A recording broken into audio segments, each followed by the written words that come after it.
So what is the latest on the vaccine procurement? Because we've had three batches of Johnson & Johnson. So where are we at in terms of how many vaccines we have and when more are coming through?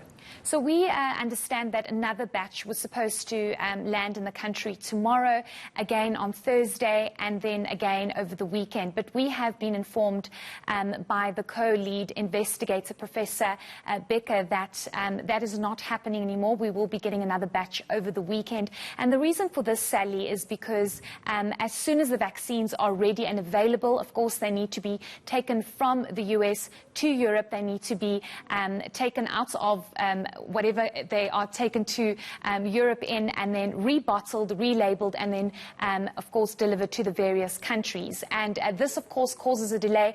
But the professor indicating that as soon as the vaccines are ready and available, they are then brought into the country. So previously we thought it was going to be 80,000 batches every second week. But what Professor Becker has indicated is as soon as they are available, they are brought in, even if it's at smaller doses, more frequently. It doesn't necessarily mean that we're getting less. It just means that instead of getting 80,000 every second week, we could be possibly getting 60,000 one week, and then it adding up to eventually being 80,000. So that's the latest with regards to that. We know that the next consignment will be coming to South Africa on Saturday. So the 160,000 doses, have those all been given out?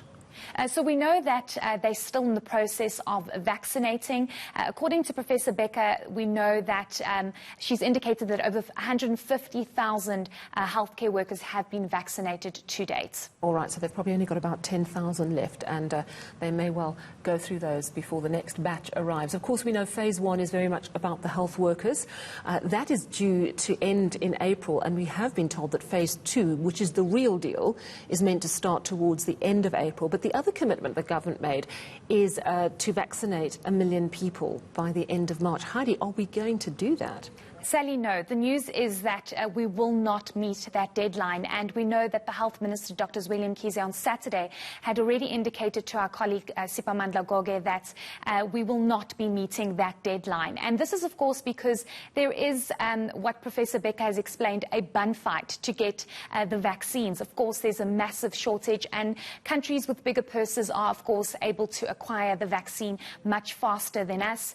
And Professor Becker saying that the fact that we have not even vaccinated 1% of our population, it is quite concerning. There's no indication when we'll even move to phase two, given the fact that we're not even going to meet that deadline of over 1 million healthcare workers being vaccinated by the end of March. Of course, timelines are a little bit sketchy because we need to wait for the vaccines coming in, but we do know that government is expecting Pfizer, the vaccine, to come in by the end of March. So hopefully that will bolster the vaccine rollout. But let's listen to what Professor Becker had to say with regards to the criticism that government has received with regards to the very slow process of rolling out the vaccine.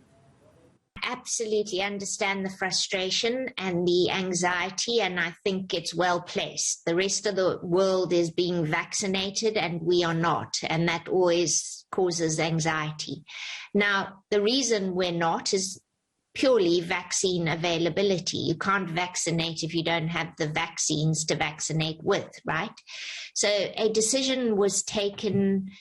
We did have the AstraZeneca doses, but a decision was taken based on scientific evidence, and we can debate if that was good enough evidence or not, but a decision was taken that it was not a sound process to roll AstraZeneca out without further information into the healthcare worker population. So that was a decision taken now a month ago, right? That left us with no vaccine options.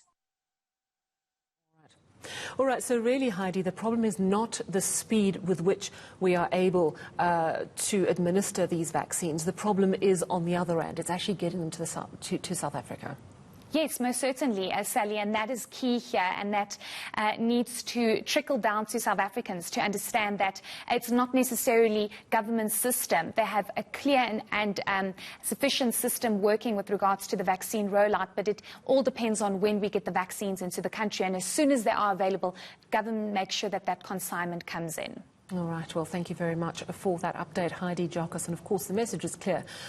Winter is coming and we need to keep our masks on, keep our social distance, because if this logjam continues, we are not going to be anywhere near enough vaccinated ahead of an expected third wave come winter. Thank you very much, Heidi Jockus.